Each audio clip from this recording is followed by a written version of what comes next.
Good evening বন্ধুরা। এখন হচ্ছে বিকেল 4:30 বাজে। আর এই যে আমার চলে যাচ্ছে এই যে আমার বর আমার জন্য ঠান্ডা ঠান্ডা লস্যি বানিয়ে এনেছে।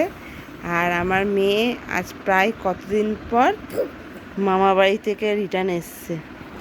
তুমি কোথায় ছিলে মামা এতদিন? কোথায় গেছিলে? কোথায় গেছিলে মামা বাড়ি? তা বল। ও দাদু বাড়ি। তোমার দাদু বাড়ি কোথায়? বালিগঞ্জে। আচ্ছা দাদা, আমার মেয়ে একটা সিপ খেয়ে বলবে কিরকম বানিয়েছো ওর বাবা। কেন এই কাছো?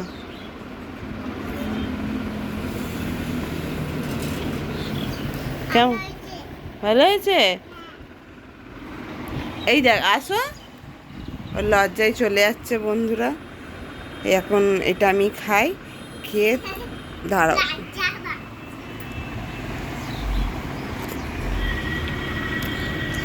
গরমের মধ্যে ঠান্ডা ঠান্ডা লস্যি পেলে কার না ভালো লাগে। চলো খেয়ে দিয়ে তারপর তোমাদের সঙ্গে দেখা হচ্ছে।